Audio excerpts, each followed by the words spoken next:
Good morning, everyone. Agut Chodesh Tov. We are continuing here in the words of the CHOFETZ CHAIM in his His introduction, and now he begins to get into the crux of why it is that he wrote this sefer. I wanted to understand. Why did this prohibition of Lashon HaRa become something that is hefker, like meaningless, in the eyes of so many people? And I thought about it, and I realized it's happening for several reasons. For the general masses of the Jewish people, there's one reason. And for the loimdim, those that are well versed in Torah, and they have the knowledge of the halacha, and they should know better, they have another reason why it is, or other reasons why they are not careful with Lashon HaRa.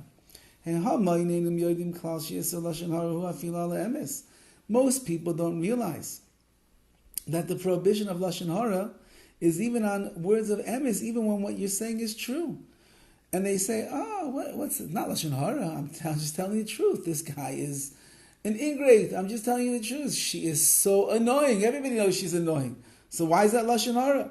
Well, the Bali Torah, and to those that are well versed in Torah, and they know that Lashon HaRa also goes on saying the truth, and therefore they would never say Lashon HaRa even on the truth. However, but they have a Yetzer Hara, and the Yetzer Hara confuses them and confounds them on many different fronts. First of all, Shetekev machshiva Yetzer Hara barayonov as ha'ish hu misaper lav l'chaynev. First of all, the Yetzer Hara says, that guy that you're talking to Lashon HaRa about, he's a chaynev, he's a flatterer. You're not allowed to be a flatterer. Va'omer lo, and he says, mitzvah lefarsim es hachanefim v'rashoim. You know, the Yetzer Hara says, it's really a mitzvah that you have to expose the flatterers and the rashoim, the wicked people of this world. So if you say Lashon HaRa now, you're actually doing a mitzvah. Sometimes the Yetzer Hara will say to him, you know this guy over here, Ruvain, he's a ba machlekes. He makes battles and fights and arguments with everybody. It's a mitzvah to come and tell people about him and say Lashon HaRa on him.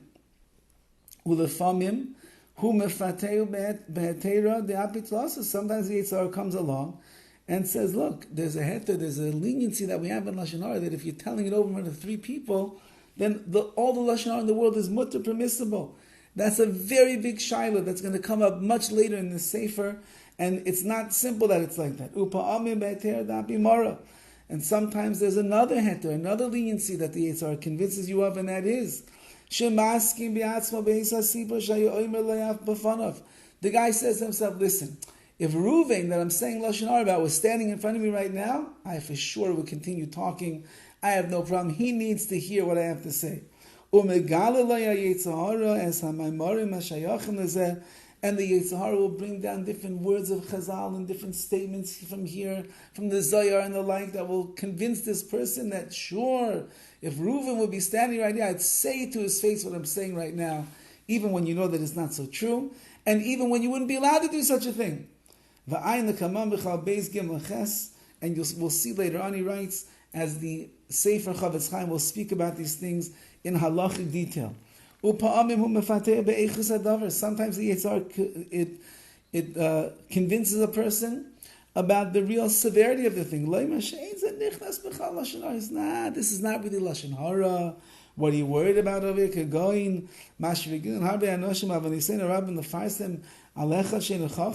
Many people will say, this guy is not so smart. He doesn't know what he's talking about. We're going to explain all this later on, says the CHOFETZ CHAIM. So the Yetzer Hara convinces a person that the words that you're saying right now are not even Lashon HaRa. What's the big deal if I tell people that he's not a chacham, he's not so smart? What's the big deal if I tell him he doesn't have business acumen? So he won't get that job. What's the big deal? That's Lashon HaRa. I'm just telling the truth. Klal shadavar. The general principle here is hayetzer pulasa achas mishteim. The Yetzer Hara has one thing that he does which will affect all of the people that we're describing over here. Either he's going to convince a person that the words of Lashon Hara coming out of his mouth are not Lashon Hara, and therefore I'm not even transgressing and violating the prohibition. Or the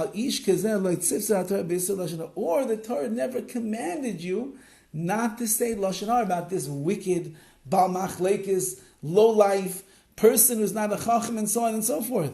So the Yetzer Hara is working really with one premise, and that is to convince the person that's saying Lashon Hara that for one reason or another, my words are not Lashon Hara.